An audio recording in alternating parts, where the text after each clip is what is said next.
Hi friends. நம்ம இன்னைக்கு பார்க்க போகிறது ரசம் ரெசிபி தான். இப்போ கிளைமேட் தான் சேஞ்ச் ஆகிட்டுருக்கு. மழை சீசன் ஆரம்பிச்சிருச்சு, பனி சீசனும் ஆரம்பிச்சிது. இந்த டைமில் எங்கே பார்த்தாலும் சளி, ஜுரம், காய்ச்சல், இருமல் இப்படி தான் அவதிப்பட்டுருக்காங்க. நம்ம பசங்களும் ரொம்பவே பாவம், சளி பிடிச்சிக்கிட்டு நெஞ்செல்லாம் சளி பிடிச்சிட்டு இரும்பிட்டு இருக்காங்க. இந்த ரசம் மட்டும் வச்சு நீங்கள் சாப்பிட்டீங்கன்னா நெஞ்சில் இருக்க அத்தனை சளியும் மறுநாள் வெளியே வந்துடுங்க. அவ்வளோ சூப்பரான ஒரு ரசம் ரெசிபி தான் இது. இதை நீங்கள் ட்ரை பண்ணி பாருங்கள். நம்ம வெத்தலை போட்டு தான் இதில் செய்ய போகிறோம். வெத்தலை ரசம் தான் இன்றைக்கி நாங்கள் வைக்க போகிறோம்.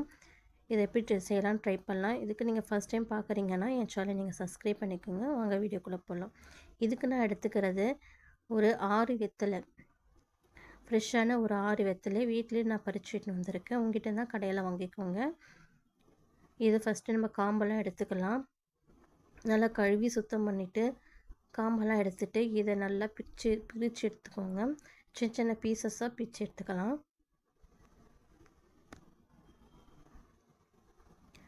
இதை நம்ம மிக்ஸி ஜாரில் போட்டு நல்லா குறனோ இல்லை மழை எப்படியும் நம்ம அரைச்சி எடுத்துக்கலாம். இது தேவையான அளவு கொஞ்சமாக தண்ணி விட்டு அரைச்சி எடுத்து வந்துடுங்க. பாருங்கள், இந்த மாதிரி. இப்போது ரசத்துக்கு தேவையான மசாலாக்களை நம்ம அரைக்க ஆரம்பிச்சிடலாம். இது கூட 1 ஸ்பூன் அளவுக்கு ஜீரகம், 2 ஸ்பூன் அளவுக்கு மிளகு, 4 பல்லு பூண்டு தோலோடு சேருங்க, அப்போ தான் நல்லாயிருக்கும். இதை அப்படியே நல்லா இடித்து வந்துடலாம். இது நீங்கள் மிக்சிலே போட்டு அரைக்கலாம்ல, எதுக்கு இடிச்சிட்ருக்கீங்க நிறைய பேர் கேள்வி வரும். எனக்கு என்னவோ மிக்சியில் அரைக்கிறத விட இந்த மாதிரி கல்லில் போட்டு இடிக்கிறதோ இல்லை அம்மியில் அரைச்சி வைக்கிறதோ அதுதான் என்னமோ டேஸ்ட் அதிகமாக இருக்கும் அப்படின்ற மாதிரி எனக்கு ஃபீல் ஆகும். அதனால நான் அந்த இடிச்சுக்கு தான் செய்வேன். இதில் நான் மிளகு தான் அதிகமாக சேர்ப்பேன், ஜீரகம் கம்மியாக தான் சேர்ப்பேன். ஏன்னா சளிக்கெலாம் நல்லா இருக்கும், தொண்டைக்கு ரொம்ப இதமாக இருக்கும். கொஞ்சம் காரமாக இருக்கும்போது தொண்டைக்கு ரொம்பவே இதமாக இருக்கும், தொண்டை வலிலாம் நல்லாவே கேட்கும். இது சளிக்கும் நல்லாவே கேட்கும். அதுக்காட்டி நீங்கள் எந்த பாத்திரத்தில் ரசம் வைக்க போகிறீங்களோ அதை எடுத்துக்கோங்க. அதில் நம்ம அரைச்சி வச்சோம் இல்லையா, மிளகு ஜீரகம்லாம் அரைச்சோம்ல, அதெல்லாம் போட்டுட்டு 3 நல்ல பழுத்த தக்காளி நல்லா சேர்த்துக்கோங்க. ஒரு கொத்து அளவுக்கு கருவேப்பிலை, கொத்தமல்லி, 1 ஸ்பூன் அளவுக்கு மஞ்சத்தூள், நம்ம அரைச்சி வச்சுருந்தோம் இல்லையா வெத்தலை சாறு, அதையும் சேர்த்து கூட ஒரு லெமன் சைஸ் அளவுக்கு புளி கரைச்சி வச்சுக்கோங்க. கரைச்சி இதையும் சேர்த்துக்கோங்க.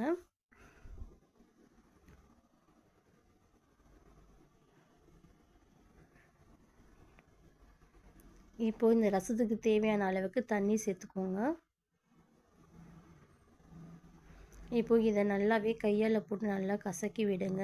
தக்காளி பழம், அந்த கொத்தமல்லி, கருவேப்பிலை எல்லாமே நல்லா கலங்குற அளவுக்கு நல்லா கசக்கி விடுங்க. ரசத்தை நம்ம கையால் கசக்கும் போது தான் நல்ல ஒரு டேஸ்ட் தரும். அதனால் நீங்கள் கையாலே செய்யுங்க. மிக்சிலாம் போட்டு அரைக்கிறதுலாம் அவ்வளோ எனக்கு பிடிக்காது. அதனால் நான் கையாலே போட்டு பிசைஞ்சுக்குவேன்.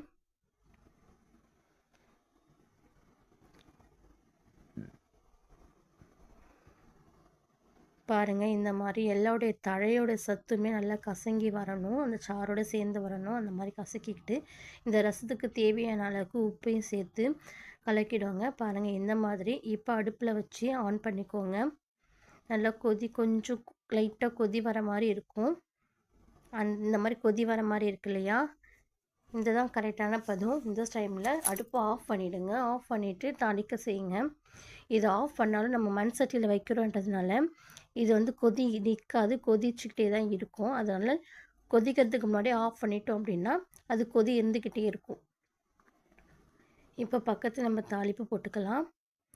எப்பயும் போல் நம்ம எண்ணெய் ஊற்றி 3 வரமிளகாய் சேர்த்துக்கோங்க. கூட கடுகு, பெருங்காயம் இதெல்லாம் போட்டு நல்லா தாளித்து ரசத்து மேலே கொட்டிக்கோங்க.